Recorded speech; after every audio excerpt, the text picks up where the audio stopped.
ਦਰਸ਼ਕੋ break ਤੋਂ ਬਾਅਦ ਤੁਹਾਡਾ ਸਵਾਗਤ ਹੈ ਜੀ। ਡਾਕਟਰ ਸਾਹਿਬ ਹੁਣ ਸਾਡੇ ਦਰਸ਼ਕਾਂ ਨੂੰ ਦੱਸੋ ਅੱਜ ਦੇ ਸਿਆਸੀ ਮੁੱਦੇ। ਅੱਜ ਦੋ ਤਿੰਨ ਇਸ਼ੂ ਜਿਹੜੇ ਮੈਂ ਵਿਚਾਰ ਅਧੀਨ ਲਿਆਉਣਾ ਚਾਹੁੰਦਾ ਜੀ। ਇੱਕ ਤਾਂ ਖਬਰ ਮੇਰੀਆਂ ਅੱਖਾਂ ਚੋਂ ਗੁਜ਼ਰੀ ਔਰ ਫਿਰ ਜਦੋਂ ਨਿਊਯਾਰਕ ਦੀ ਖਬਰ ਦਾ ਮੈਨੂੰ ਪਤਾ ਲੱਗਾ ਤੇ ਮੈਂ ਕਿਹਾ ਜੀ ਇਹਨਾਂ ਦੋਨਾਂ ਦਾ ਮੇਲ ਚੰਗੀ ਗੱਲ ਹੈ ਜੀ। ਬਹੁਤ ਲੰਬਾ ਸੰਘਰਸ਼ ਬੋਸਨੀਆ ਦੇ ਲੋਕਾਂ ਨੇ ਕੀਤਾ। ਯੂਗੋਸਲਾਵੀਆ ਜਿਹੜਾ ਕਿ ਇਸੇ ਤਰ੍ਹਾਂ ਦੀ ਆਰਟੀਫੀਸ਼ੀਅਲ ਕੰਟਰੀ ਸੀ, ਬਨਾਵਟੀ, ਜਿਵੇਂ ਭਾਰਤ ਹੈ ਤੇ ਜਿਵੇਂ ਸੋਵੀਅਤ ਯੂਨੀਅਨ ਹੈ। ਜਦੋਂ ਤੱਕ Marshal Tito at the helm of affairs ਸੀ, ਉਹਨੇ ਜਿਹਨੂੰ ਕਹਿੰਦੇ ਨੇ ਵਿਦ ਆਇਰਨ ਫਿਸਟ, ਕਿ ਲੋਹੇ ਦੀ ਪਕੜ ਦੇ ਨਾਲ, ਜਕੜ ਨਾਲ ਰਾਜ ਕੀਤਾ। ਪਰ ਲੋਹੇ ਦੀ ਜਕੜ ਕਦੋਂ ਹੁੰਦੀ ਹੈ? ਜਿਹੜੀ ਅਸਲ ਨਾ ਹੋਏ ਉਹ ਫਿਰ ਉਹੀ ਹੁੰਦਾ ਹੈ, ਉਹ ਟੁੱਟਦਾ ਭੱਜਦਾ ਹੀ ਹੈ ਜੀ। ਫਿਰ ਯੂਗੋਸਲਾਵੀਆ ਟੁੱਟਿਆ ਕਈ ਹਿੱਸਿਆਂ, 6-7 ਦੇਸ਼ ਉਹਦੇ ਚੋਂ ਬਣ ਗਏ, ਸਰਬੀਆ, ਕਰੋਸ਼ੀਆ, ਬੋਸਨੀਆ, ਕੋਸੋਵੋ, ਮੈਸੇਡੋਨੀਆ। ਔਰ ਹੁਣ ਕਿਉਂਕਿ ਯੂਗੋਸਲਾਵੀਆ ਫੌਜ ਦੇ ਵਿੱਚ ਸਰਬੀਆ ਦੇ ਲੋਕ ਜ਼ਿਆਦਾ ਸੀ, ਸਰਬੀਆ ਵੱਡਾ ਸੂਬਾ ਹੈ, ਸੈਕੰਡ ਵਰਲਡ ਵਾਰ ਵੇਲੇ ਵੀ ਸਰਬੀਅਨਸ ਨੇ ਨਾਜ਼ੀਆਂ ਦੇ ਨਾਲ ਵੀ ਇਲਹਾਕ ਕੀਤਾ ਸੀ, ਯਹੂਦੀਆਂ ਨੂੰ ਵੀ ਮਾਰਿਆ ਸੀ ਜੀ। ਤੇ ਬੋਸਨੀਆ ਉਸ ਛੋਟਾ ਜਿਹਾ ਉਹ ਹਿੱਸਾ ਸੀ ਜਿੱਥੇ ਮੁਸਲਮਾਨਾਂ ਦੀ ਕਾਫੀ ਵੱਡੀ ਗਿਣਤੀ ਸੀ ਔਰ ਇਹ ਕਾਫੀ ਉਹਨਾਂ ਦੇ ਪੁਰਾਣੇ ਜ਼ਮਾਨੇ ਤੋਂ, ਆਟੋਮੈਨ ਅੰਪਾਇਰ ਦੇ ਜ਼ਮਾਨੇ ਤੋਂ ਹੀ ਮੁਸਲਮਾਨ ਉੱਥੇ ਵਸੇ ਔਰ ਉਹ ਕੋਈ ਅਰਬ ਜਾਂ ਦੂਜੇ ਮੁਸਲਮਾਨ ਨਹੀਂ ਸੀ, ਉਹ ਯੂਰਪੀਅਨ ਗੋਰੇ ਵਾਈਟ ਰੇਸ ਦੇ ਜੀ। ਲੇਕਿਨ ਸਰਬੀਆ ਜਿਹੜਾ ਉਹ ਵੱਧ ਤੋਂ ਵੱਧ ਇਲਾਕਾ ਜਿੱਤਣਾ ਚਾਹੁੰਦਾ ਸੀ ਔਰ ਉਹਨਾਂ ਨੇ ਜਾ ਕੇ, ਜਿਵੇਂ ਬੋਸਨੀਆ ਦੇ ਕਿਉਂਕਿ ਫੌਜ ਚੋਂ ਜ਼ਿਆਦਾ ਸੀ, ਉਹਨਾਂ ਨੇ ਉਹਨਾਂ ਦੇ ਉੱਤੇ ਕਾਫੀ ਜ਼ੁਲਮ ਕੀਤੇ ਔਰ ਈਵਨ ਸਾਰਾਯੇਵੋ ਜਿਹੜਾ ਉਹਨਾਂ ਦੀ ਰਾਜਧਾਨੀ ਹੈ ਉਸ ਨੂੰ 1 ਸਾਲ ਤੋਂ ਜ਼ਿਆਦਾ ਘੇਰਾਬੰਦੀ ਉਹਦੀ ਕਰਕੇ ਰੱਖੀ ਸੀ। ਔਰ ਬਹੁਤ ਸਾਰੇ ਫਿਰ ਉਹਨਾਂ ਨੇ ਕਈ ਥਾਂ ਦੇ ਉੱਤੇ ਪੂਰੇ ਮਾਸ ਮਰਡਰ ਕੀਤੇ, ਔਰਤਾਂ ਨਾਲ ਜਬਰ ਜਨਾਹ ਕੀਤਾ, ਬੱਚੇ ਮੁੰਡੇ ਮੇਲ ਮੈਂਬਰ ਮਾਰ ਦਿੱਤੇ ਜੀ। ਬਾਅਦ ਦੇ ਵਿੱਚ ਭਾਵੇਂ ਉਹਦੇ ਲਈ ਜਿਹੜਾ ਵਾਰ ਇੰਟਰਨੈਸ਼ਨਲ ਕ੍ਰਿਮੀਨਲ ਕੋਰਟ ਦੇ ਵਿੱਚ ਗਏ ਔਰ ਯੂਗੋਸਲਾਵੀਆ ਦਾ ਅਲੱਗ ਇੱਕ ਟ੍ਰਿਬਿਊਨਲ ਬਣਿਆ ਜਿਨ੍ਹਾਂ ਨੇ ਸਾਰਾਯੇਵੋ ਦਾ ਜਿਹੜਾ ਪ੍ਰੈਜ਼ੀਡੈਂਟ, ਜਿਹਦਾ ਸਰਬੀਆ ਦਾ ਪ੍ਰੈਜ਼ੀਡੈਂਟ ਸੀ ਮਿਲੋਸੇਵਿਚ, ਉਹਨੂੰ ਵਾਰ ਕ੍ਰਿਮੀਨਲ ਐਲਾਨਿਆ ਸੀ ਔਰ ਉਹਦੀ ਫੜ ਲਿਆ ਸੀ, ਉੱਤੇ ਟ੍ਰਾਇਲ ਚੱਲ ਰਿਹਾ ਸੀ, ਜੇਲ੍ਹ 'ਚ ਉਹਦੀ ਮੌਤ ਹੋਈ ਜੀ। ਔਰ ਇਸ 'ਚ ਬੋਸਨੀਆ ਦੇ ਇਸ ਜਦੋਂ ਉਹ ਕਾਫੀ ਤਕਲੀਫ ਦੇ ਵਿੱਚ ਸਨ, ਮੈਨੂੰ ਯਾਦ ਹੈ ਵੀ ਇਹ 1995 ਦੀ ਗੱਲ ਹੈ, ਅਸੀਂ ਮੂਵ ਕੀਤੇ ਸੀ ਵਾਸ਼ਿੰਗਟਨ ਕੈਲੀਫੋਰਨੀਆ ਤੋਂ ਔਰ ਇੱਥੇ ਜੂਇਸ਼ ਕਮੇਟੀ ਸੀ ਇੱਕ ਜਿਹੜੀ ਕਿ ਬੋਸਨੀਆ ਦੇ ਲੋਕਾਂ ਦੇ ਲਈ ਬੜਾ ਇੱਕ ਕੈਂਪੇਨ ਕਰ ਰਹੀ ਸੀ। ਪਹਿਲਾਂ ਤਾਂ ਮੈਨੂੰ ਹੈਰਾਨੀ ਵੀ ਹੋਈ ਕਿ ਵੀ ਇਹ ਜਿਊ ਉੱਥੇ ਫਲਸਤੀਨ ਦੇ ਵਿੱਚ ਤਾਂ ਇੱਕ ਦੂਜੇ ਦੇ ਗਾਟੇ ਕੱਟ ਰਹੇ ਨੇ, ਇਜ਼ਰਾਈਲੀ ਔਰ ਅਰਬ ਮੁਸਲਮਾਨ ਜੀ, ਤੇ ਇੱਥੇ ਯਹੂਦੀ ਜਿਹੜੇ ਨੇ ਉਹ ਬੋਸਨੀਆ ਦੇ ਮੁਸਲਮਾਨਾਂ ਲਈ ਲੌਬੀ ਕਰ ਰਹੇ ਨੇ। ਕੀ ਕਾਰਨ ਹੈ? ਪਰ ਮੈਂ ਮਹਿਸੂਸ ਕਰਦਾ ਸੀ, ਮੈਂ ਵੀ ਕਈ ਵਾਰੀ ਰਾਤ ਨੂੰ ਅਪਸੈਟ ਹੁੰਦਾ ਸੀ, ਆਪਣਾ ਵੀ ਸਾਡਾ ਦੁੱਖ ਦਰਦ ਚੱਲ ਰਿਹਾ ਸੀ। 92 ਤੋਂ 94 95 ਤੱਕ ਦਾ ਹੀ ਪੀਰੀਅਡ ਸੀ ਕਿ ਵੀ ਦੁਨੀਆ ਕਿੱਥੇ ਹੈ। ਕਲਿੰਟਨ ਸੀ ਪ੍ਰੈਜ਼ੀਡੈਂਟ ਔਰ ਮੈਂ ਇਹਨੂੰ ਜਦੋਂ ਦੇਖਿਆ ਕਿ ਵੀ ਇਹ ਅਮਰੀਕਾ ਦੇ ਯਹੂਦੀ ਔਰ ਜਿਹੜੀ ਜੂਇਸ਼ ਕਮੇਟੀ ਸੀ ਉਹ ਕਿਉਂ ਸਪੋਰਟ ਕਰ ਰਹੀ ਹੈ। ਫਿਰ ਉਹ ਮਲੇਰਕੋਟਲੇ ਦੀ ਘਟਨਾ ਦਾ ਦੁਹਰਾਈ ਸੀ ਜੀ ਔਰ ਇਹ ਫੈਕਟ ਸਾਹਮਣੇ ਆਏ ਕਿ 1492 ਦੇ ਵਿੱਚ ਜਦੋਂ ਸਪੇਨ ਦੇ ਵਿੱਚ ਇਨਕੁਇਜ਼ੀਸ਼ਨ ਹੋਈ, ਕ੍ਰਿਸਚੀਅਨਸ ਵਾਪਸ ਆਏ ਔਰ ਉਹਨਾਂ ਨੇ ਸਾਫ਼ ਕਰ ਦਿੱਤਾ ਸੀ ਸਪੇਨ ਮੁਸਲਮਾਨਾਂ ਤੇ ਵੀ ਔਰ ਯਹੂਦੀਆਂ ਤੇ ਵੀ ਉਹਨਾਂ ਨੇ ਬਹੁਤ ਜ਼ੁਲਮ ਕੀਤੇ ਸੀ। ਔਰ ਉਹ ਯਹੂਦੀ ਜਦੋਂ ਉੱਥੋਂ ਨਿਕਲੇ, ਇਨਕੁਇਜ਼ੀਸ਼ਨ ਉੱਥੇ ਚੱਲ ਰਹੀ ਸੀ, ਮਾਰ ਮਰਾਈਆ ਕਨਵਰਟ ਕਰ ਰਹੇ ਸੀ ਵਾਪਸ ਈਸਾਈ ਉਹਨਾਂ ਨੂੰ ਜੀ, ਤੇ ਉਹਨਾਂ ਨੂੰ ਕੋਈ ਝੱਲਣ ਵਾਲਾ ਨਹੀਂ ਸੀ। ਤੇ ਇਹ ਜਿੱਥੇ ਅੱਜ ਬੋਸਨੀਆ ਹੈ, ਇੱਥੇ ਜਿਹੜਾ ਰਜੀਮ ਸੀ ਉਹਨਾਂ ਨੇ ਯਹੂਦੀਆਂ ਨੂੰ ਪਨਾਹ ਦਿੱਤੀ ਸੀ ਔਰ ਜਿਹੜੇ ਉੱਥੇ ਯਹੂਦੀ ਨੇ ਉਹ ਇਸ ਗੱਲ ਦੇ ਲਈ, ਉਹੀ ਨਹੀਂ ਸਾਰੇ ਦੁਨੀਆ ਦੇ ਯਹੂਦੀ ਸ਼ੁਕਰਗੁਜ਼ਾਰ ਨੇ ਕਿ ਵੀ ਜਦੋਂ ਸਾਨੂੰ ਕੋਈ ਝੱਲਣ ਨੂੰ ਤਿਆਰ ਨਹੀਂ ਸੀ, ਇਹਨਾਂ ਨੇ 500 ਸਾਲ ਪਹਿਲਾਂ ਸਾਡੇ ਬਜ਼ੁਰਗਾਂ ਨੂੰ ਜਿਹੜਾ ਹੈ ਉਹ ਰੱਖਿਆ ਸੀ ਔਰ ਉਹਨਾਂ ਦੀ ਜਾਨ ਬਚਾਈ ਸੀ। ਜਿਵੇਂ ਅਸੀਂ ਹਮੇਸ਼ਾ ਹਾ ਦੇ ਨਾਅਰੇ ਦੀ ਗੱਲ ਕਰਦੇ ਹਾਂ ਮਲੇਰਕੋਟਲੇ ਦੇ ਜੀ, ਸੋ ਇਸ ਲਈ ਉਹ ਫੋਰਫਰੰਟ ਸੀ ਔਰ ਅਸੀਂ ਵੀ ਸਿੱਖ ਜਥੇਬੰਦੀਆਂ ਦੇ ਬਿਹਾਫ ਤੇ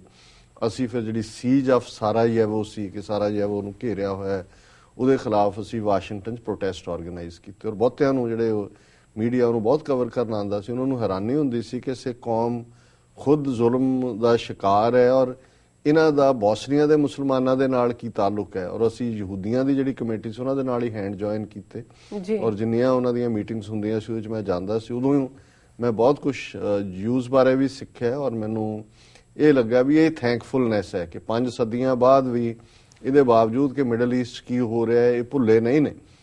ਕਿ ਜਿਹੜਾ ਸਾਡੇ ਬਜ਼ੁਰਗਾਂ ਦੇ ਲਈ ਕੀ ਕੀਤਾ ਸੀ। ਜੀ। ਸੋ ਹੁਣ ਵੀ ਜਦੋਂ ਇਹ ਖਬਰ, ਕਿਉਂਕਿ ਇਸ ਲਈ ਬੋਸਨੀਆ ਮੇਰੇ ਲਈ ਹਮੇਸ਼ਾ ਇੰਪੋਰਟੈਂਟ ਰਿਹਾ। ਬਾਅਦ ਚ ਸਾਰਾਯੇਵੋ ਤੇ ਜਦੋਂ ਜ਼ੁਲਮ ਇੰਨੇ ਕੁ ਜ਼ਿਆਦਾ ਹੋਏ, ਫਿਰ ਪ੍ਰੈਜ਼ੀਡੈਂਟ ਕਲਿੰਟਨ ਨੇ ਉੱਥੇ ਇੰਟਰਫੀਰੈਂਸ ਕੀਤੀ ਸੀ ਨੈਟੋ ਰਾਹੀਂ ਵੀ, ਖੁਦ ਵੀ। ਔਰ ਅੱਜ ਬੋਸਨੀਆ ਇੱਕ ਅੱਡ ਮੁਲਕ ਹੈ ਔਰ ਉਹਨਾਂ ਦਾ ਜਿਹੜਾ ਮੇਨ ਸ਼ਹਿਰ ਹੈ ਬੋਸਨੀਆ ਦਾ ਸਰਬੇਨਿਤਸਾ। ਜੀ। ਇਹ ਸਰਬੇਨਿਤਸਾ ਸ਼ਹਿਰ ਹੈ ਜਿੱਥੇ 20 ਸਾਲ ਪਹਿਲਾਂ 1995 ਚ ਸਰਬਾਂ ਨੇ 8000 ਦੇ ਕਰੀਬ ਜਿਹੜੇ ਨੇ ਉਹ ਮਰਦ, ਔਰਤਾਂ, ਬੱਚੇ ਮਾਰੇ ਸੀ। ਉਹਨਾਂ ਨੂੰ ਮਤਲਬ ਉਹਨੂੰ ਨਰਸੰਹਾਰ ਕਿਹਾ ਜਾਂਦਾ ਹੈ ਜਾਂ ਜੈਨੋਸਾਈਡ ਕਿਹਾ ਜਾਂਦਾ ਹੈ। ਹੁਣ ਇਸ ਵਾਰ ਇਸ 20ਵੀਂ ਉਹਨਾਂ ਦੀ ਯਾਦ, ਦੁਖਦ ਯਾਦ ਦੇ ਮੌਕੇ ਉਹਨਾਂ ਨੇ ਕੋਸ਼ਿਸ਼ ਕੀਤੀ ਕਿ ਸਰਬੀਆ ਦੇ ਵਿੱਚ ਜਿਹੜੀ ਹੁਣ ਹਕੂਮਤ ਹੈ ਉਹਨਾਂ ਦੇ ਪ੍ਰੈਜ਼ੀਡੈਂਟ ਨੂੰ ਵੀ ਸੱਦਿਆ ਕਿ ਭਾਈ ਤੁਸੀਂ ਵੀ ਰਿਗਰੈਟ ਕਰੋ ਕਿ ਵੀ ਤੁਹਾਡੇ ਪ੍ਰੀਡੈਸੈਸਰ ਨੇ ਕੀ ਕੀਤਾ ਸੀ। ਔਰ ਪ੍ਰੈਜ਼ੀਡੈਂਟ ਕਲਿੰਟਨ ਵੀ ਗਿਆ ਹੋਇਆ ਸੀ ਕਿਉਂਕਿ ਬਿਲ ਕਲਿੰਟਨ ਦੀ ਬੋਸਨੀਆ 'ਚ ਦੇਣ ਹੈ, ਉਹਨੂੰ ਵੀ ਇਨਵਾਈਟ ਕੀਤਾ।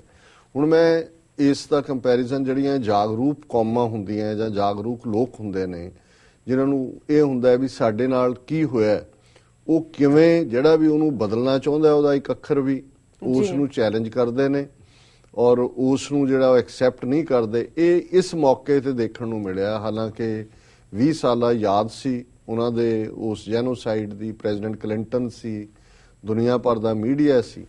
ਤੇ ਜਿਹੜਾ ਸਰਬੀਆ ਦਾ ਪ੍ਰੈਜ਼ੀਡੈਂਟ ਅਲੈਗਜ਼ੈਂਡਰ ਬਲੂਚਿਚ ਜਦੋਂ ਬੋਲਣ ਲੱਗਾ ਤੇ ਉਹਨੇ ਕਿਹਾ ਜੀ ਦੇਖੋ ਇਹ ਜੋ ਹੋਇਆ ਸੀ 20 ਸਾਲ ਪਹਿਲਾਂ ਇਹ ਬਹੁਤ ਹੀਨਸ ਕ੍ਰਾਈਮ ਹੈ, ਬੜਾ ਘੋਰ ਅਪਰਾਧ ਹੈ, ਇਹ ਮਨੁੱਖਤਾ ਦੇ ਖਿਲਾਫ ਅਪਰਾਧ ਹੈ, ਪਰ ਇਹਨੂੰ ਜੈਨੋਸਾਈਡ ਨਹੀਂ ਕਿਹਾ ਜਾ ਸਕਦਾ। ਜਿਉਂ ਹੀ ਇਹ ਸ਼ਬਦ ਉਹਦੇ ਮੂੰਹ ਚੋਂ ਨਿਕਲੇ ਲੋਕਾਂ ਨੇ ਵੱਟੇ, ਬੋਤਲਾਂ ਤੇ ਫਟਕਾਰਾਂ, ਗਾਲੀ ਗਲੋਚ, ਉਥੋਂ ਮਸੀਂ ਉਹਨੂੰ ਪੁਲਿਸ ਜਿਹੜੀ ਹੈ ਸਕਾਟ ਕਰਕੇ ਉਹਦੀ ਜਾਨ ਬਚਾ ਕੇ ਉਹਨੂੰ ਲੈ ਕੇ ਗਈ। ਹਾਲਾਂਕਿ ਉਸ ਤੋਂ ਬਾਅਦ ਇੰਟਰਨੈਸ਼ਨਲ ਕ੍ਰਿਮੀਨਲ ਕੋਰਟ ਜਿਹੜਾ ਹੈ ਉਹਨਾਂ ਦਾ ਮੁੱਖ ਜੱਜ ਸੀ, ਉਹਨੇ ਕਿਹਾ ਜੀ ਇਹ ਕਿਵੇਂ ਹੋ ਸਕਦਾ ਵੀ ਇਹਨੂੰ ਤੁਸੀਂ ਜੈਨੋਸਾਈਡ ਨਾ ਕਹੋ। ਤੇ ਇਹੀ ਖਬਰ ਇੱਕ ਪਾਸੇ ਮੈਂ ਦੇਖ ਰਿਹਾ ਸੀ, ਫਿਰ ਖਬਰ ਆਈ ਕਿ ਜੀ ਕਿਵੇਂ ਉਹਨਾਂ ਦੇ ਜਿਹੜੀ ਬੀ ਟੀਮ ਹੈ ਏਜੰਸੀਆਂ ਨੇ ਖੜੀ ਕੀਤੀ ਹੋਈ, ਮਨਜੀਤ ਜੀ ਕੇ, ਮਨਜਿੰਦਰ ਸਿਰਸਾ, ਅਕਾਲ ਤਖਤ ਦਾ ਜਥੇਦਾਰ ਵੀ ਆਨੇ ਬਹਾਨੇ ਵਾਪਸੀ ਤੇ ਫਿਰ ਕਿਸੇ ਗੁਰਦੁਆਰੇ ਵੱਲ ਮੂੰਹ ਕਰ ਰਹੇ ਸੀ। ਟੋਰਾਂਟੋ ਦੇ ਵਿੱਚ ਬੁਲੰਦਪੁਰੀਆਂ ਦਾ ਇੱਕ ਡੇਰਾ ਵੱਜਦਾ ਨਾਨਕਸਰੀਆਂ ਦਾ, ਉਹਨਾਂ ਨੇ ਇਹ ਡਿਕਲੇਅਰ ਕਰਤਾ ਵੀ ਅਸੀਂ ਕੋਈ ਨਾਨਕਸਰੀਏ ਨਹੀਂ। ਔਰ ਉਹਨਾਂ ਨੇ ਉਹਦਾ ਨਾਨਕਸਰ ਠਾਠ ਦਾ ਨਾਮ ਬਦਲ ਕੇ ਵੀ ਜਿਹੜਾ ਹੈ ਗੁਰੂ ਗ੍ਰੰਥ ਸਾਹਿਬ ਦਰਬਾਰ ਕੁਛ ਇਸ ਕਿਸਮ ਦਾ ਨਾਮ ਉਹਨਾਂ ਨੇ ਰੱਖਿਆ ਔਰ ਸਮਾਗਮ ਰੱਖਿਆ। ਉਹ ਨਿਸ਼ਾਨ ਸਾਹਿਬ ਵੀ ਲਾਤਾ ਬਾਹਰ ਔਰ ਉਸ ਸਮਾਗਮ 'ਚ ਜਥੇਦਾਰ ਅਕਾਲ ਤਖਤ ਨੇ ਵੀ ਪਹੁੰਚਣਾ ਸੀ। ਸਿੰਘਾਂ ਨੂੰ ਪਤਾ ਲੱਗ ਗਿਆ ਟੋਰਾਂਟੋ 'ਚ ਔਰ ਉਹਨਾਂ ਨੇ ਉੱਥੇ ਪਹੁੰਚ ਕੇ ਕਮੇਟੀ ਵਾਲਿਆਂ ਨੂੰ ਕਿਹਾ ਜੀ ਕੰਮ ਤੁਸੀਂ ਬਹੁਤ ਚੰਗਾ ਕੀਤਾ ਹੈ, ਨਾਨਕਸਰੀਆਂ ਤੋਂ ਜਿਹੜਾ ਤੁਸੀਂ ਆਪਣਾ ਗੁਰੂ ਗ੍ਰੰਥ ਸਾਹਿਬ ਦਰਬਾਰ ਇਹਨੂੰ ਬਣਾ ਰਹੇ ਹੋ, ਲੇਕਿਨ ਇੱਥੇ ਜਥੇਦਾਰ ਦੀ ਐਕਸੈਪਟੈਂਸ ਨਹੀਂ ਹੋਏਗੀ ਕਿਉਂਕਿ ਇਹ ਆਪਣੇ ਫਰਜ਼ਾਂ ਤੋਂ ਭਗੌੜੇ ਨੇ। ਸੋ ਕੁੱਲ ਮਿਲਾ ਕੇ ਸਿੰਘਾਂ ਦਾ ਇੰਨਾ ਕੁ ਦਾਬਾ ਰਿਹਾ ਕਿ ਵੀ ਉਹਨਾਂ ਨੇ ਕਿਹਾ ਜੀ ਆ ਸਕਦਾ ਜਥੇਦਾਰ, ਮੱਥਾ ਟੇਕ ਕੇ ਬਹਿ ਸਕਦਾ, ਬੋਲ ਨਹੀਂ ਸਕਦਾ। ਸੋ ਉੱਥੇ ਇਵੇਂ ਹੀ ਹੋਇਆ, ਜਥੇਦਾਰ ਜਿਹੜਾ ਉਹ ਆਇਆ ਬੈਠਾ ਲੇਕਿਨ ਬੋਲਣ ਨਹੀਂ ਦਿੱਤਾ ਗਿਆ। ਸੋ ਇਹ ਮੈਂ ਸਮਝਦਾ ਕਿ ਨਿਊਯਾਰਕ ਦੇ ਬਾਅਦ ਬਿਗ ਚੈਲੰਜ ਸੀ ਔਰ ਸ਼ਾਇਦ ਹੁਣ ਮੈਨੂੰ ਕੱਲ ਪਤਾ ਨਹੀਂ ਕਿਉਂਕਿ ਮੈਂ ਤਾਂ ਡੈਲਸ ਸੀ ਕਿ ਸ਼ਾਇਦ ਇੱਥੇ ਪ੍ਰਾਈਵੇਟ ਸਮਾਗਮਾਂ ਤਾਂ ਚਲੋ ਜਿੱਥੇ ਮਰਜ਼ੀ ਉਹ ਜਾਣ ਪਰ ਮੁੱਖ ਗੁਰਦੁਆਰਿਆਂ 'ਚ ਉਹਨਾਂ ਦੀ ਹੁਣ ਐਕਸੈਪਟੈਂਸ ਨਹੀਂ ਹੋਏਗੀ ਜਾਂ ਨਹੀਂ ਹੈ, ਚੈਲੰਜ ਹੋ ਰਹੇ ਨੇ। ਪਰ ਜਿਹੜਾ ਪੱਖ ਰਿਮਾਰਕੇਬਲ ਹੈ ਔਰ ਮੈਂ ਸਮਝਦਾ ਵੀ 6 ਫਾਰ ਜਸਟਿਸ ਇੱਕ ਵਾਰ ਫੇਰ ਜਿਹਨੂੰ ਕਹਿੰਦੇ ਨੇ ਬਾਜ਼ੀ ਮਾਰ ਗਏ, ਉਹ ਇਹ ਹੈ ਕਿ ਹੁਣ ਅਕਾਲੀਆਂ ਨੂੰ ਇਹ ਜਾਂ ਏਜੰਸੀਆਂ ਨੇ ਆਪਣਾ ਕੰਮ ਸ਼ੁਰੂ ਕੀਤਾ ਹੋਇਆ ਕਿ ਇੱਥੇ ਅਸੀਂ ਕਿਵੇਂ ਸਿੱਖਾਂ ਨੂੰ ਡਿਵਾਈਡ ਕਰਨਾ ਹੈ, ਝਗੜੇ ਕਰਵਾਉਣੇ ਨੇ। ਸੋ ਮਨਜਿੰਦਰ ਸਿਰਸਾ ਜੀਕੇ ਦੀ ਟੀਮ ਜਿਹੜਾ ਉੱਥੇ ਦਿੱਲੀ 'ਚ ਗੱਜ ਵੱਜ ਕੇ ਕਹਿ ਕੇ ਆਇਆ ਕਿ ਜੀ ਅਸੀਂ ਬਿਲਕੁਲ ਖਾਲਿਸਤਾਨ ਦੇ ਹਮਾਇਤੀ ਨਹੀਂ। ਇੱਕ ਆਪਣਾ ਪਹਿਲਾਂ ਜਮੂਰਾ ਗੁਰਲਾਡ ਉਹਦੇ ਰਾਹੀਂ ਜਿਹੜਾ ਕਰਵਾਇਆ, ਫਿਰ ਆਪ ਵੀ ਬਿਆਨਬਾਜ਼ੀ ਕੀਤੀ। ਔਰ ਜਿਹੜੀ ਖਬਰ ਉੱਥੇ ABVP ਜਿਹੜਾ TV ਚੈਨਲ ਔਰ ਦੂਸਰੇ ਮੀਡੀਆ ਨੇ ਵੀ ਦਿੱਤੀ ਹੈ ਕਿ ਉਹਦੇ 'ਚ ਜਿਹੜਾ ਦਿੱਲੀ ਕਮੇਟੀ ਦੇ ਇਸ ਮਨਜੀਤ ਸਿੰਘ ਜੀਕੇ ਦੇ ਖਿਲਾਫ ਜਿਹੜਾ ਫੈਡਰਲ ਕੋਰਟ ਹੈ ਉਹਨਾਂ ਨੇ ਫੈਡਰਲ ਜੱਜ ਜੇਮਸ C ਫ੍ਰਾਂਸਿਸ ਦੇ ਥੱਲੇ ਜਿਹੜੀ ਹੈ ਉਹ ਉਹਦੇ ਤੇ ਇਨਵੈਸਟੀਗੇਸ਼ਨ ਸ਼ੁਰੂ ਕੀਤੀ ਹੈ ਔਰ ਉਹਨੂੰ ਕਿਹਾ ਵੀ ਜੁਲਾਈ 22 ਤੱਕ ਉਹਦਾ ਜਵਾਬ ਦੇ। ਉਹ ਜਿਹੜੇ ਕਿ ਇਸ ਦੇ ਥੱਲੇ ਜਿਹੜਾ ਬੰਦਾ ਉੱਥੇ ਟਾਰਚਰ ਹੋਇਆ ਜਾਂ ਜਿਸ ਨੂੰ ਦੇ ਨਾਲ ਧੱਕਾ ਹੋਇਆ, Alien Torts Act and Prevention Against Torture Act ਦੇ ਥੱਲੇ ਕੀਤਾ। ਔਰ ਇਹ ਸੰਮਣ ਜਿਹੜੇ ਨੇ ਫਰੈਸ਼ ਪੁਆਇੰਟ ਇਨਵੈਸਟੀਗੇਟਰਸ ਨੇ ਉਹਨਾਂ ਨੇ ਡਿਲੀਵਰ ਕਰਨੇ ਸੀ ਉਹਨਾਂ ਨੇ ਲੱਭ ਲਿਆ ਵੀ ਮਨਜੀਤ ਜੀ ਕਿਤੇ ਬੈਠਾ ਹੈ ਕਿਸੇ ਥਾਂ ਤੇ ਰੈਸਟੋਰੈਂਟ ਜਾਂ ਕਿਸੇ ਹੋਰ ਤੇ ਦਰਸ਼ਕ ਦੇਖ ਸਕਦੇ ਨੇ ਕੁਝ ਪਿਕਚਰ ਜੀ। ਔਰ ਉੱਥੇ ਜਦੋਂ ਉਹ ਸਰਵ ਕਰਨ ਗਏ ਤਾਂ ਉਹਨਾਂ ਨੇ ਅੱਗੋਂ ਕਨਫਰੰਟ ਕੀਤਾ ਔਰ ਮਨਜਿੰਦਰ ਸਿਰਸੇ ਨੇ ਧਮਕੀਆਂ ਵੀ ਦਿੱਤੀਆਂ। ਹੁਣ ਸਮਨ ਵੀ ਸਰਵ ਹੋ ਗਏ ਔਰ ਮਨਜਿੰਦਰ ਸਿਰਸੇ ਦੇ ਖਿਲਾਫ 102 ਪ੍ਰਸੈਂਟ ਨਿਊਯਾਰਕ PD NYPD ਦੇ ਵਿੱਚ ਕੰਪਲੇਨ ਵੀ ਦਰਜ ਹੋ ਗਈ ਕਿ ਭਾਈ ਇਹਨੇ ਜਿਹੜਾ ਹੈ ਉਹ ਆਬਸਟਰਕਸ਼ਨ ਆਫ ਕੀਤਾ, ਕੰਮ ਕਰਨ 'ਚ ਰੁਕਾਵਟ ਖੜੀ ਕੀਤੀ ਔਰ ਧਮਕੀਆਂ ਦਿੱਤੀਆਂ। ਸੋ ਅਸੀਂ ਸਮਝਦੇ ਹਾਂ ਕਿ ਇਸ ਦੇ ਨਾਲ ਇੱਕ ਬੜਾ ਸਟਰੋਂਗ ਮੈਸੇਜ ਦੇ ਦਿੱਤਾ ਗਿਆ ਜੀ। ਹਾਲਾਂਕਿ cases the in the and ਕੀ ਨਿਕਲਦਾ ਹੈ ਜਾਂ ਕੀ ਨਹੀਂ ਨਿਕਲਦਾ ਇਹ ਬਿਸਾਈਡਸ ਦਾ ਪੁਆਇੰਟ ਹੁੰਦਾ ਹੈ, ਪਰ ਮੈਂ ਸਮਝਦਾ ਹਾਂ ਵੀ ਜਿਸ ਕੈਟਾਗਰੀ 'ਚ ਸੋਨੀਆ ਗਾਂਧੀ, ਮਨਮੋਹਨ ਸਿੰਘ, ਵੱਡਾ ਬਾਦਲ, ਛੋਟਾ ਬਾਦਲ, ਇਹ ਸਾਰੇ ਜਗਦੀਸ਼ ਟਾਈਟਲਰ ਔਰ ਇੱਕ ਹੋਰ ਸੀ ਕਾਂਗਰਸੀ ਕਮਲਨਾਥ ਜੀ, ਉਹ ਸਾਰੇ ਅੱਜ ਤੱਕ ਵੀ ਉਹਨਾਂ ਦੇ ਕੇਸ ਮੁੱਕੇ ਨਹੀਂ ਨੇ। ਜੇ ਕਿਤੇ ਉਹਨਾਂ 'ਚ ਕੋਈ ਉਹਨਾਂ ਨੂੰ ਰਿਆਇਤ ਵੀ ਮਿਲੀ ਤਾਂ ਅੱਗੋਂ ਅਪੀਲ ਹੋ ਗਈ। ਉਹ ਲਾ ਫਰਮਾਂ ਨੂੰ ਦੇ ਰਹੇ ਨੇ ਹਜ਼ਾਰਾਂ ਲੱਖਾਂ ਡਾਲਰ ਕਰਨ ਲਈ। ਹੁਣ ਇਹ ਮਨਜੀਤ ਸੀਕੇ ਜਾਂ ਦੂਜੇ ਸਹਿਮਤ ਹੋਣੇ ਜੀ ਅਸੀਂ ਤਾਂ ਸਰਕਾਰ 'ਚ ਆਏ ਨਹੀਂ, ਸਾਡੇ ਖਿਲਾਫ ਕਿਹੜੇ ਸੰਮਣ ਆ ਜਾਣਗੇ ਜਾਂ ਸਾਡੇ ਤੇ ਕਿਹੜੇ। ਸੋ ਅਸੀਂ ਸਮਝਦੇ ਹਾਂ ਵੀ ਇਹ six for justice the remarkable achievement ਹੈ ਕਿ ਉਹਨਾਂ ਨੇ ਇਹ ਦੱਸਿਆ ਕਿ ਵੀ ਅਸੀਂ ਤੁਹਾਨੂੰ ਇੱਥੇ ਜਿਹੜਾ ਹੈ ਆਰਾਮ ਨਾਲ ਆ ਕੇ ਸਿੱਖਾਂ 'ਚ ਵੰਡੀਆਂ ਪਾਣ ਔਰ ਇੰਡੀਅਨ ਗਵਰਨਮੈਂਟ ਦੀ ਏਜੰਟੀ ਨਹੀਂ ਕਰਨ ਦਿਆਂਗੇ। ਹੁਣ ਭੁਗਤੋ ਤਰੀਕਾ ਆ ਕੇ ਜੋ ਸਮਣਾ ਦਾ ਜਵਾਬ 22 ਜੁਲਾਈ ਤੱਕ ਤੇ ਅੱਗੋਂ ਜਿਹੜਾ ਹੈ ਮੇਰਾ ਖਿਆਲ ਹੋਰ ਵੀ ਆਉਣ ਤੋਂ ਪਹਿਲਾਂ ਦੇਖਿਆ ਕਰਨਗੇ। ਜੇ ਆਣਗੇ ਵੀ ਤਾਂ ਚੋਰੀ ਛਿਪੇ ਆਣਗੇ, ਇਸ ਕਿਸਮ ਦਾ ਨਹੀਂ ਕਰਦੇ। ਸੋ ਅਸੀਂ ਇਹ ਵਾਰਨ ਵੀ ਕਰਨਾ ਚਾਹੁੰਦੇ ਹਾਂ ਕਿ ਭਾਈ ਇਹ ਜਿਸ ਤਰੀਕੇ ਦੀ ਇਹ ਪੰਥ ਦੇ ਵਿੱਚ ਵੰਡੀਆਂ ਔਰ ਸਿੱਖਾਂ ਨੂੰ ਡਿਵਾਈਡ ਕਰਨ ਲਈ ਖਾਲਿਸਤਾਨ ਦੇ ਏਜੰਡੇ ਨੂੰ ਕਨਫਿਊਜ਼ ਕਰਨ ਲਈ ਲੱਗੇ ਨੇ, ਕੁਝ ਟੁੱਕੜ ਬੋਚਾਂ ਦੇ ਇਕੱਠ ਹੋ ਰਹੇ ਨੇ ਜਿਹੜੇ ਉਹਨਾਂ ਨੇ ਬੜੇ ਸਿਲੈਕਟਿਵ ਸੱਦੇ ਨੇ। ਇੱਕ ਮੈਰੀਲੈਂਡ 'ਚ ਵੀ ਇਕੱਠ ਹੋਇਆ, ਉਹ ਵੀ ਸਾਨੂੰ ਕਿਸੇ ਨੇ ਭੇਜਿਆ ਕਿ ਹੋਰ ਵੀ ਥਾਵਾਂ ਤੇ ਕਰਨਗੇ। ਪਰ ਇਸ ਗੱਲ ਨੇ ਜਿਵੇਂ ਕਹਿੰਦੇ ਨੇ ਕਿ ਵੀ ਇਹਨਾਂ ਦੀ ਫੂਕ ਕੱਢ ਦਿੱਤੀ। ਹੁਣ ਮਨਜਿੰਦਰ ਸਿਰਸਾ ਇੱਥੇ ਕ੍ਰਿਮੀਨਲ ਆਪਣਾ ਤਰੀਕਾ ਭੁਗਤੇਗਾ ਤੇ ਮਨਜੀਤ ਜੀ ਕੇ ਜਿਹੜਾ ਹੈ ਉਹ ਇਹਨਾਂ ਐਕਟਸ ਦੇ ਥੱਲੇ ਤਰੀਕਾ ਭੁਗਤੇਗਾ। ਸੋ ਅਸੀਂ ਸਿਕਸ ਫਾਰ ਜਸਟਿਸ ਨੂੰ ਇਹ ਕਾਨੂੰਨੀ ਜਿਹੜਾ ਦਾ ਪੇਚ ਹੈ ਇਸ ਦੇ ਲਈ ਮੁਬਾਰਕਬਾਦ ਦਿੰਦੇ। ਦੂਸਰਾ ਇਸ਼ੂ ਨਵਕਿਰਨ ਸਿੰਘ ਬੜੇ ਪ੍ਰਮੁੱਖ ਜਿਹੜੇ ਨੇ ਹਿਊਮਨ ਰਾਈਟਸ ਐਡਵੋਕੇਟ ਨੇ, ਲਾਇਰਸ ਫਾਰ ਹਿਊਮਨ ਰਾਈਟਸ ਜਥੇਬੰਦੀ ਦੇ ਥੱਲੇ ਉਹਨਾਂ ਨੇ ਕਾਫੀ ਕੰਮ ਕੀਤਾ ਪਿਛਲੇ 20-25-30 ਸਾਲ 'ਚ। ਜਿਹੜਾ ਬਹੁਤ ਸਾਰੇ ਕੇਸਿਸ ਜਿਹੜੇ ਨੇ ਉਹਨਾਂ ਨੇ ਲਏ ਪੁਲਿਸ ਜ਼ੁਲਮ ਕਰਨ ਵਾਲਿਆਂ ਦੇ ਖਿਲਾਫ ਵੀ। ਔਰ ਉਹਨਾਂ ਨੇ ਇੱਕ ਹੋਰ ਮੈਂ ਸਮਝਦਾ ਵੀ ਬਹੁਤ ਵਾਰ ਅਸੀਂ ਸਮਝਦੇ ਹਾਂ ਕਿ ਹਰ ਕੰਮ ਲਈ ਕੋਈ ਲੱਖਾਂ ਡਾਲਰ ਖਰਚੋ ਫੇਰ ਹੀ ਕੋਈ ਕੰਮ ਹੁੰਦਾ, ਪਰ ਜੇ ਤੁਹਾਨੂੰ ਸਿਸਟਮ ਦੀ ਸਮਝ ਹੋਏ ਕਿ ਸਿਸਟਮ ਦੇ ਵਿੱਚ ਤੁਸੀਂ ਕਿਵੇਂ ਕਿਸੇ ਗੱਲ ਨੂੰ ਚੈਲੰਜ ਕਰਨਾ ਹੈ, ਸੋ ਉਹਨਾਂ ਨੇ ਰਾਈਟ ਟੂ ਇਨਫੋਰਮੇਸ਼ਨ ਐਕਟ ਦੇ ਥੱਲੇ ਹੁਣ ਆਨੰਦ ਮੈਰਿਜ ਐਕਟ ਦੀ ਗੱਲ ਹੁੰਦੀ ਹੈ ਕਿ ਜੇ ਆਨੰਦ ਮੈਰਿਜ ਐਕਟ ਜਿਹੜਾ 2009 ਦਾ, ਫਿਰ ਅਸੀਂ ਇਹ ਵੀ ਚਰਚਾ ਕਰਦੇ ਹਾਂ ਕਿ ਜੀ ਆਰਟੀਕਲ 25B ਸਾਨੂੰ ਹਿੰਦੂ ਬਣਾਉਂਦਾ ਇੰਡੀਅਨ ਕਨਸਟੀਟਿਊਸ਼ਨ ਦਾ। ਫਿਰ ਅਸੀਂ ਹਿੰਦੂ ਮੈਰਿਜ ਐਕਟ 1955 ਦੀ ਗੱਲ ਕਰਦੇ ਕਿ ਕਿਵੇਂ ਉਹਦੇ ਥੱਲੇ ਸਾਨੂੰ ਹਿੰਦੂ ਬਣਾ ਦਿੱਤਾ। ਸਾਨੂੰ ਜਿਹੜੇ ਬਾਹਰ ਆਣਾ ਉਹਨੂੰ ਜੇ ਮੈਰਿਜ ਸਰਟੀਫਿਕੇਟ ਲੈਣਾ ਤਾਂ ਹਿੰਦੂ ਮੈਰਿਜ ਐਕਟ ਦੇ ਥੱਲੇ ਮਿਲੇਗਾ।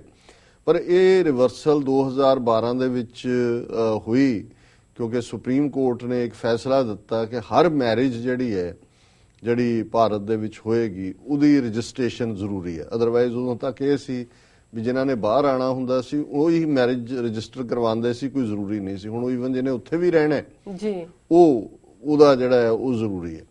ਸੋ ਜ਼ਾਹਰ ਹੈ ਵੀ ਸਿੱਖਾਂ ਦੀ ਤਾਂ ਮੰਗ ਰਹੀ ਹੈ ਕਿ ਵੀ ਸਿੱਖ ਮੈਰਿਜ ਐਕਟ ਜਿਹੜਾ ਆਨੰਦ ਮੈਰਿਜ ਐਕਟ ਹੈ ਉਹਨੂੰ ਮਾਨਤਾ ਜਿਹੜੀ ਕਾਨੂੰਨ ਦੀਆਂ ਕਿਤਾਬਾਂ ਦੇ ਤਾਂ ਸੀ, ਪਰ ਜਦੋਂ ਨਵਾਂ ਐਕਟ 1955 ਦਾ ਬਣ ਗਿਆ ਤੇ ਸਿੱਖਾਂ ਨੂੰ ਉਹਦੇ ਥੱਲੇ ਰਜਿਸਟ੍ਰੇਸ਼ਨ ਹੋਣ ਲੱਗ ਗਈ। ਸੋ ਫਿਰ 2012 ਦੇ ਵਿੱਚ ਇਹ ਸੁਪਰੀਮ ਕੋਰਟ ਦੀ ਹਦਾਇਤ ਤੋਂ ਬਾਅਦ ਯੂਨੀਅਨ ਗਵਰਨਮੈਂਟ ਨੇ ਇਹ ਫੈਸਲਾ ਕੀਤਾ, ਸੈਂਟਰ ਗਵਰਨਮੈਂਟ ਨੇ। ਉਹਨਾਂ ਨੇ ਜਿਹੜਾ ਸਿੱਖ ਮੈਰਿਜ ਐਕਟ ਦੇ ਵਿੱਚ ਇੱਕ ਧਾਰਾ ਸ਼ਾਇਦ ਆਰਟੀਕਲ 6 ਲਾ ਦਿੱਤਾ ਹੈ ਜਿਹਦੇ ਥੱਲੇ ਕਿ ਜਿਹੜੀਆਂ ਸਿੱਖ ਮੈਰਿਜਸ ਨੇ ਉਹਦੇ ਥੱਲੇ ਹੀ ਰਜਿਸਟਰ ਹੋਣਗੀਆਂ ਆਨੰਦ ਮੈਰਿਜ ਐਕਟ ਦੇ ਥੱਲੇ। ਪਰ ਨਾਲ ਹੀ ਉਹਨਾਂ ਨੇ ਸਟੇਟਾਂ ਨੂੰ ਕਹਿ ਦਿੱਤਾ ਹੈ ਕਿ ਵੀ ਤੁਸੀਂ ਆਪੋ ਆਪਣੇ ਇਸ ਦੇ ਉੱਤੇ ਹੁਣ ਕਾਨੂੰਨ ਬਣਾ ਲਓ। ਔਰ ਇਹ ਜਿਹੜਾ ਉਹਨਾਂ ਨੇ ਅਪਰੂਵ ਕਰ ਦਿੱਤਾ ਕਿ ਆਨੰਦ ਮੈਰਿਜ ਐਕਟ ਦੇ ਥੱਲੇ, ਕਿਉਂਕਿ ਉਹਦੇ 'ਚ ਆਨੰਦ ਮੈਰਿਜ ਐਕਟ 2009 'ਚ ਰਜਿਸਟ੍ਰੇਸ਼ਨ ਦਾ ਪ੍ਰੋਵੀਜ਼ਨ ਨਹੀਂ ਸੀ, ਸੋ ਇੱਕ ਸੈਕਸ਼ਨ ਲਾ ਕੇ ਉਹਨਾਂ ਨੇ ਪ੍ਰੋਵੀਜ਼ਨ ਲਾ ਦਿੱਤਾ।